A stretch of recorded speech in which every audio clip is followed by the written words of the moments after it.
Hello everyone, welcome back to Gyan in Assamese. Friends, আজিৰ ভিডিঅ'টিত আমি আসামৰ বিভিন্ন ধৰণৰ কম্পিটিটিভ এক্সামৰ কাৰণে পাৰ্ট 13 লৈ আহিছো আৰু আপোনালোকে যদি আগৰ পাৰ্টবোৰ চাব বিচাৰে তেনেহলে আমাৰ এই ভিডিঅ'টিৰ ডেসক্ৰিপচনত লিংকবোৰ দিয়া আছে তাত গৈ চাব পাৰিব। এতিয়া আহিছো কোৱেশ্চনবোৰৰ মাজলৈ। প্ৰথম কোৱেশ্চন হৈছে Which one is the largest district in Assam by area wise? ক্ষেত্ৰফল অনুযায়ী অসমৰ সকলোতকৈ ডাঙৰ জিলা কোনটো? তলত অপচন চাৰিটা আছে। ইয়াৰ শুদ্ধ আনসাৰ কি হ'ব? Option B Karbi Anglong. আহিছো নেক্সট কোৱেশ্চনলৈ। How many World Heritage Sites are there in Assam? অসমত বিশ্ব ঐতিহ্যস্থল কেইটা আছে? অপচন কেইটাৰ তলত দিয়া আছে। ইয়াৰ পৰা শুদ্ধ আনসাৰ কোনটো সিলেক্ট কৰিব? শুদ্ধ আনসাৰ হ'ব অপচন বি দুটা। অপচন বি দুটা আছে। দুটা। আহিছো নেক্সট কোৱেশ্চনলৈ। How many oil refiners are there in Assam? অসমত কেইটা তৈল শোধনাগাৰ আছে? তলত অপচন চাৰিটা আছে। ইয়াৰ শুদ্ধ আনসাৰ কোনটো হ'ব? শুদ্ধ আনসাৰ হ'ব অপচন এ 4টা আছে। আহিছো next কোৱেশ্চনলৈ। Who rivers flows through the northern part of Kaziranga National Park? তলৰ কোনটো নদী কাজিৰঙা ৰাষ্ট্ৰীয় উদ্যানৰ উত্তৰ দিশেদি বৈ যায়? অপচন চাৰিটা দিয়া আছে তলত। ইয়াৰ শুদ্ধ আনসাৰ হ'ব অপচন ডি ব্ৰহ্মপুত্ৰ। নেক্সট কোৱেশ্চনলৈ আহিছো। নেক্সট কোৱেশ্চনটো কি আছে? Which is the largest oil refinery in Assam? তলৰ কোনটো অসমৰ বৃহত্তম তৈল শোধনাগাৰ? অপচন চাৰিটা তলত দিয়া আছে। ইয়াৰ শুদ্ধ আনসাৰ হ'ব option B Digboi refinery. Digboi refinery হৈছে অসমৰ সৰ্ববৃহত্তম তৈল শোধনাগাৰ। নেক্সট কোৱেশ্চনটো লৈ আহিছো। কি আছে next কোৱেশ্চনটো? How much percent of the India land mass is covered by Assam? ভাৰতৰ ভূভাগৰ কিমান শতাংশ মাটি আৱৰি আছে? অসমে আৱৰি আছে। তলত অপচন চাৰিটা দিয়া আছে। ইয়াৰ শুদ্ধ আনসাৰ কি হ'ব? শুদ্ধ আনসাৰ হ'ব অপচন এ 2.39%। 2.39% অসমে মাটি আগুৰি আছে। আহিছো নেক্সট কোৱেশ্চনলৈ। Manas national park is located in the ফ্লুটিন অফ হুইচ ৰিজনছ?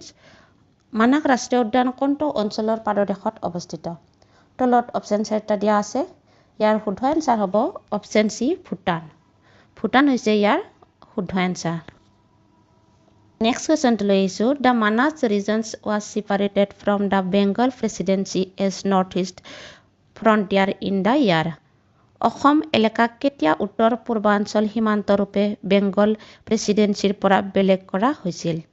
তলত অপচন চাৰিটা আছে। ইয়াৰ শুদ্ধ আনসাৰ কি হ'ব?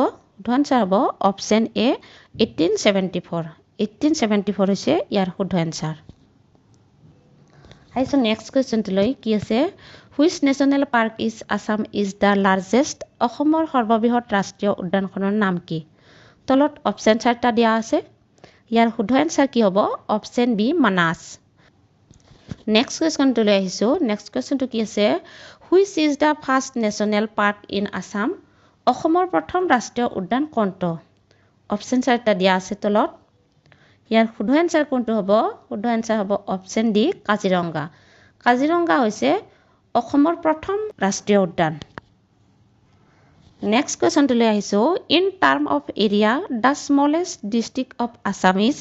ক্ষেত্ৰফল অনুযায়ী অসমৰ আটাইতকৈ সৰু জিলাখনৰ নাম হৈছে? তলত অপচন চাৰিটা দিয়া আছে। ইয়াৰ শুদ্ধ অপচন কি হ'ব? Option A south Salmara Mankachar. Next কুৱেশ্যনটোলৈ আহিছো। In which year oil was first drilled in Assam? অসমত প্ৰথম তেলৰ ড্ৰিলিং কোনটো বৰ্ষত কৰা হৈছিল? তলত অপচন চাৰিটা দিয়া আছে। ইয়াৰ শুদ্ধ আনসাৰ কি হ'ব? Option D 1867। শুদ্ধ আনসাৰ হৈছে অপচন ডি 1867। নেক্সট কুৱেশ্যনটোলৈ আহিছো। Which one is the only left tributary of Barak river? Barak নদীৰ একমাত্ৰ বাও উপনদী কোনটো? অপচন চাৰিটা দিয়া আছে তলত। ইয়াৰ শুদ্ধ আনসাৰ কি হ'ব? শুদ্ধ আনসাৰ হ'ব option C Sonai river. Sonai river হৈছে ইয়াৰ শুদ্ধ আনসাৰ। বন্ধু বান্ধৱীসকল, আমাৰ এই কুৱেশ্যনবোৰ আছাম পুলিচৰ প্ৰিভিয়াছ কুৱেশ্যন পেপাৰ আৰু আছাম টেট প্ৰিভিয়াছ কুৱেশ্যন পেপাৰৰ পৰা লৈ আহিছোঁ। ভিডিঅ'টো ভালদৰে মন কৰি চাই যাব। কুৱেশ্যনবোৰ অতিকৈ গুৰুত্বপূৰ্ণ। নেক্সট কুৱেশ্যনটো লৈ আহিছোঁ Jatinga village is located in which district of Assam Jatinga গাঁও কোনটো জিলাত অৱস্থিত তলত অপশ্যন 4টা দিয়া আছে ইয়াৰ শুদ্ধ এনসাৰ কি হ'ব অপশ্যন এ ডিমা হাছাও শুদ্ধ এনসাৰ হৈছে option A Dima Hasao next কুৱেশ্যনটো লৈ আহিছোঁ কি আছে which one is the last major tributary river of Brahmaputra in Assam before in entering অসমত প্ৰৱেশ কৰাৰ লগতে তলৰ কোনটো ব্ৰহ্মপুত্ৰৰ অন্তিম মুখ্য উপনদী তলত অপশ্যন 4টা আছে ইয়াৰে শুদ্ধ এনসাৰ কি হ'ব শুদ্ধ এনসাৰ হৈছে অপশ্যন সি সানকোচ অপশ্যন সি সানকোচ হৈছে ইয়াৰ শুদ্ধ অপশ্যন নেক্সট কুৱেশ্যনটো লৈ আহিছোঁ when was Guwahati T action centre established Guwahati চাহ নিলাম কেন্দ্ৰ কেতিয়া স্থাপিত হৈছিল তলত অপশ্যন 4টা আছে ইয়াৰ শুদ্ধ এনসাৰ হ'ব অপশ্যন এ 1970 শুদ্ধ এনসাৰ হৈছে অপশ্যন এ 1970 নেক্সট কুৱেশ্যনটো লৈ আহিছোঁ which of the follow goods did Assam export in largest amount নিম্নলিখিত বস্তুসমূহৰ ভিতৰত কোনটো বস্তু অসমে সকলোতকৈ বেছি ৰপ্তানি কৰে তলত অপশ্যন 4টা দিয়া আছে ইয়াৰ শুদ্ধ এনসাৰ কি হ'ব শুদ্ধ এনসাৰ হৈছে অপশ্যন বি টি চাহৰ ব্যৱসায় অসমে অতিকৈ বেছি ৰপ্তানি কৰে নেক্সট কুৱেশ্যনটো লৈছোঁ the Brahmaputra crackers polymer limited industry is located at Brahmaputra cracker and polymer limited উদ্যোগ ক'ত স্থিত আছে তলত অপশ্যন 4টা দিয়া আছে ইয়াৰ শুদ্ধ এনসাৰ কি হ'ব শুদ্ধ এনসাৰ হৈছে option C লেপেটকাটা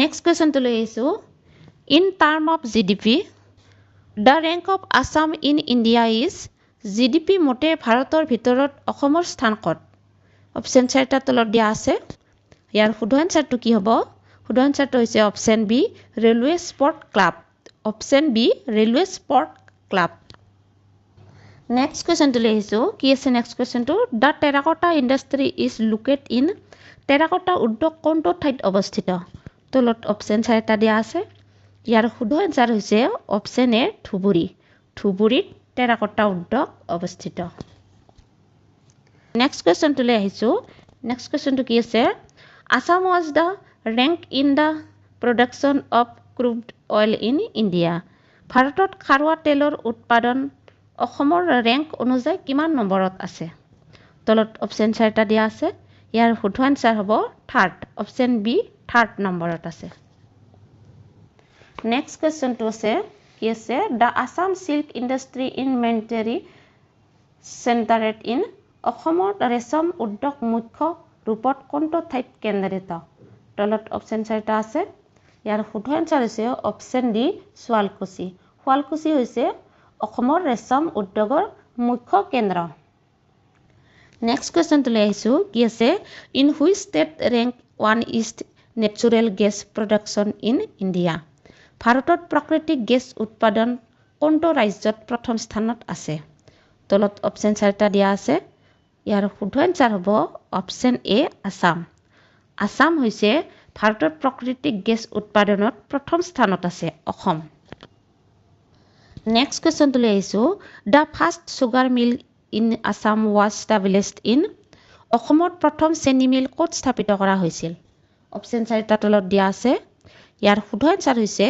option A Barua Bamungaon option A Barua Bamungaon next কুৱেশ্যনটো লৈ আহিছোঁ which one is the epicentre of the Assam silk industry Assam ৰেচম উদ্যোগৰ কেন্দ্ৰ কোনটো হয় তলত অপশ্যন 4টা দিয়া আছে ইয়াৰ শুদ্ধ এনসাৰ হৈছে অপশ্যন সি শুৱালকুছি হৈছে অসমৰ ৰেচম উদ্যোগৰ মুখ্য কেন্দ্ৰ নেক্সট কুৱেশ্যনটো লৈ আহিছোঁ which one city is also' known as tea city of India কোনটো নগৰক ভাৰতৰ চাহ নগৰ হিচাপে জনা যায় তলত অপশ্যন 4টা দিয়া আছে ইয়াৰ শুদ্ধ এনসাৰ হৈছে অপশ্যন এ ডিব্ৰুগড় শুদ্ধ এনসাৰ হ'ব অপশ্যন এ ডিব্ৰুগড় নেক্সট কুৱেশ্যনটো কি আছে in which place is well known for it is bell metal craft কোনটো স্থান কাঁহ শিল্পৰ বাবে প্ৰসিদ্ধ তলত অপশ্যন 4টা আছে ইয়াৰ শুদ্ধ অপশ্যন হৈছে অপশ্যন সি সৰ্থেবাৰী নেক্সট কুৱেশ্যনটো হৈছে Assam is known for the production of অসমৰ তলৰ কোনটো উৎপাদনৰ কাৰণে জনা যায় তলত অপশ্যন 4টা আছে ইয়াৰ শুদ্ধ এনসাৰ হৈছে অপশ্যন সি ব্লেক টি শুদ্ধ এনসাৰ কি হ'ব option C black tea next কুৱেশ্যনটো কি আছে the Assam cooperative jute mill in locate in Assam সমবায় মৰাপাট মিল ক'ত অৱস্থিত তলত অপশ্যন 4টা দিয়া আছে ইয়াৰ শুদ্ধ এনসাৰ হৈছে অপশ্যন ডি নগাঁৱত অৱস্থিত নেক্সট কুৱেশ্যনটো কি আছে what is the rank of Assam in the production of jute in India ভাৰতত মৰাপাট উৎপাদনত অসম কোনটো স্থানত আছে তলত অপশ্যন 4টা দিয়া আছে ইয়াৰ শুদ্ধ অপশ্যন হৈছে বি থাৰ্ড স্থানত আছে বন্ধু বান্ধৱীসকল ভিডিঅ'টো ভাল লাগিছে যদি লাইক কমেণ্ট আৰু ছাবস্ক্ৰাইব কৰি দিব লগতে বন্ধু বান্ধৱীৰ লগত শ্বেয়াৰ কৰি দিব লগ পাম নেক্সট ভিডিঅ'টোলৈ আশা কৰোঁ আপোনালোকৰ মৰম আৰু চেনেহ লাইক আৰু কমেণ্টৰ জৰিয়তে শ্বেয়াৰ কৰিব